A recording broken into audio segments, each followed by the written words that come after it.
Citlali will completely obliterate your enemies, and I'm going to explain to you her kit, her best teams, and how to build her best. So let's get into it.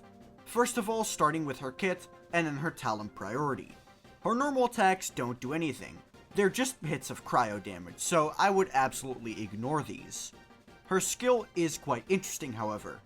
When she casts it, she will enter the Night Soul Blessing state and gain 24 Night Soul points. She will also create a shield for herself and her allies. Now, whenever your Night Soul points go over 50, her shield will be upgraded. This upgrade will make her capable of dealing off-field cryo damage once every 2 seconds. This will consume 8 Night Soul points per second. However, when her Night Soul points run out, her Night Soul Blessing will not end. Instead, it will keep going for its full 20-second duration. The shield that she summons will be based on her elemental mastery, so not anything like her HP or defense. But how do you even get 50 Night Soul points? Well, her burst is going to help with that. She will do one big hit of cryo damage, after which she gains 24 Night Soul points. She will also summon Spirit Vessel Skulls near a maximum of 3 opponents, which will do a delayed hit of cryo damage. But as you can probably tell, with 24 plus 24, we still do not reach the required 50%, which is what her Ascension 1 is going to help with. When the shield is on the field, if you trigger a freeze or melt reaction, the Pyro and Hydro resistance of all opponents affected by that reaction is decreased by 20%. Additionally, Citlali will also generate 16 Night Soul points once this is triggered, which can happen once every 8 seconds. This is going to be a great supportive passive for all of the Pyro DPSs that use Melt, or any Hydro DPSs that would want to use Freeze, which currently there are not many of, but thanks to Citlali, it will make the archetype a bit better. Citlali's Ascension 4 will give her EM scaling on the off-field damage from her skill and her burst. It will also make it so whenever a Night Soul burst is triggered, Citlali will gain 4 Night Soul points. This is really good to give Citlali some higher personal damage, because it's always fun seeing your shielder do 100k with their burst. It will also help Citlali able to upgrade her shield without needing to specifically trigger Freeze or Melt, which is very nice to see. If we're talking about talent priority, I'm going to have to say only level the E, but if you really feel like it, level up the Q as well. The E is what her shield scales on, so that's the only thing you really want to care about. And while her burst can do some pretty good damage, a vast majority of this damage is coming from the large amount of elemental mastery scaling which is in her Ascension 4. So leveling her ultimate isn't going to do you much good. But if you want to see the largest nukes possible, you can still level up the burst if you want to. But if Citlali wants to punish her grandson appropriately, she's gonna need a good weapon to do that. And what could possibly be better than her signature weapon, the Starcaller's Watch? It has a base stack of 542 and will grant 265 elemental mastery. On its passive, it will give Citlali an additional 100 elemental mastery, and when the wielder creates a shield, the active character's damage bonus is increased by 28% for 15 seconds. This is a really strong supportive weapon, which I'm glad to see, because there's not really that many great alternatives if you want to boost your teammates' damage. But not to fear, she does still have some okay alternatives. But what other weapons can Citlali use? First of all is 1,000 Floating Dreams, which is Nahida's signature weapon. It also gives a crap ton of elemental mastery, and it will also be able to buff Citlali's damage bonus depending on what your team looks like. I think this is a pretty good weapon, especially since it's able to buff the elemental mastery of your teammates by 40, and considering the fact that most of Citlali's teams are melt-based, that's very good for her as well. If you want another supportive catalyst, you can look towards the Wandering Evenstar. It will give her 165 elemental mastery, and then boost her attack based on her elemental mastery. And a portion of this buff will also go to your teammates, so she is able to support the team a little bit, even if not that much. If you do not have either of these, you could find yourself looking towards the Favonius Codex. Energy is always good on your characters, and Citlali's energy requirement is nothing to be scoffed at, which means that the energy recharge on its secondary stat is not going to waste. The free white particles that it generates on its passive are also very useful for a lot of teams, because lowering the ER requirements of the other characters on the team is just an incredibly powerful effect. Next up, there's the Sacrificial Fragments.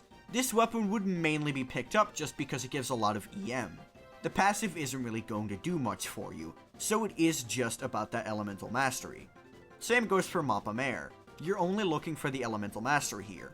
The damage bonus is pretty okay, but considering the fact that Citlali is unable to trigger reactions unless she uses her Q, she's not even going to be able to use this damage bonus on her highest damaging ability. Speaking of damage, if you want to get a little silly with it and see your Citlali do some absolute nuclear bombs, I suggest picking up an R5 Widsith for her. Sure, its crit damage might not be the greatest for shielding, and its passive being RNG is also not stellar, but if you get that EM buff, you will be able to see your Citlali do one hell of a nuke. For your artifact, Citlali has one very clear choice, being the Hero of Cinder City. Its 2-piece will grant you energy once Night Soul bursts are triggered, and the 4-piece will allow you to buff your teammates' damage bonus by 40%. It's just a really, really strong artifact set. I don't really think I have to explain why Cinder City is such a broken set, because all you really have to say is that 40% damage bonus is more than what most Kazuhas will provide. It's just an incredible set in general.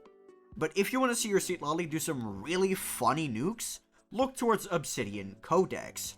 Obviously, its crit rate and damage bonus are incredible if you're just looking for pure damage. However, I don't recommend this outside of meme setups. If you're looking for a supportive set, but you don't have a good Cinder set yet, you can settle for Tenacity of the Millilith. Citlali will be able to offer 100% uptime on its effect, and attack percent is a pretty good stat for most characters. However, I would try and stick to Cinder if I were you. As for her stats, I recommend building an Energy Recharge Sands, and then an Elemental Mastery or Cryo Damage Goblet with an Elemental Mastery Circlet.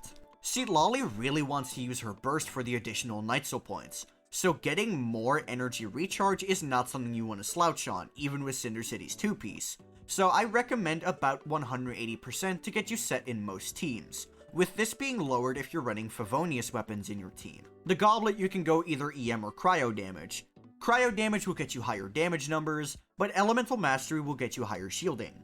I think most people should be building Elemental Mastery on their Citlali instead of Cryo Damage bonus, but it's up to you.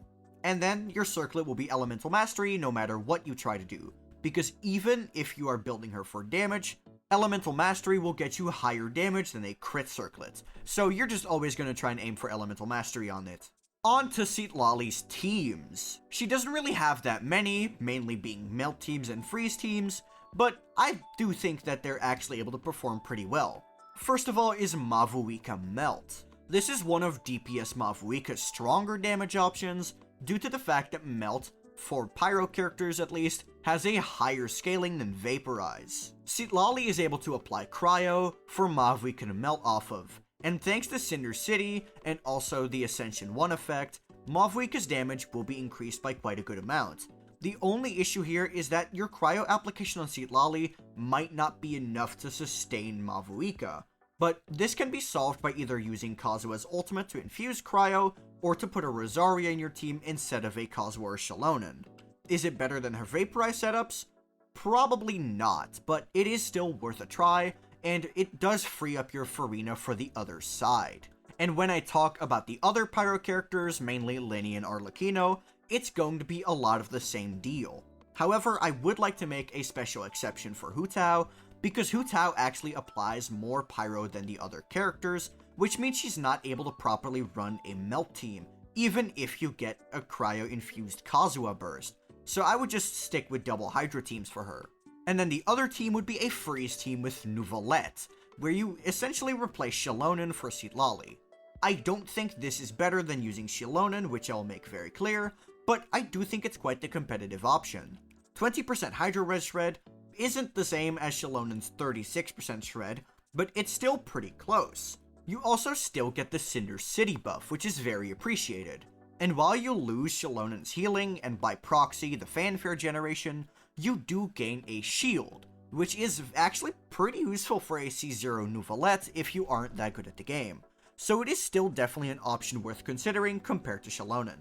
And now it's time to dig into these constellations. Citlali's first constellation will make it so that whenever she casts her skill, she will gain 10 stacks of Stellar Blade, which will increase your character's damage based on 200% of Citlali's elemental mastery. This is calculated as flat damage.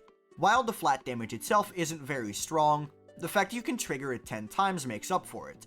But that's not all, because when your teammates trigger Freeze or Melt, Citlali will gain an additional 3 Stellar Blade stacks, which can trigger once every 8 seconds. Which means that in total, you should have about 16 stacks to spend. This is double the amount that a Shenyun will give for plunges. So I think that even though the scaling is lower, it is still a very good C1. Speaking of good constellations, Citlali C2 is also very powerful.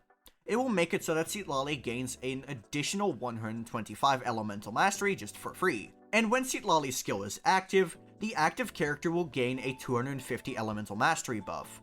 Additionally, when the skill is used, nearby active characters will also be granted an opal shield, which is mainly just for co-op.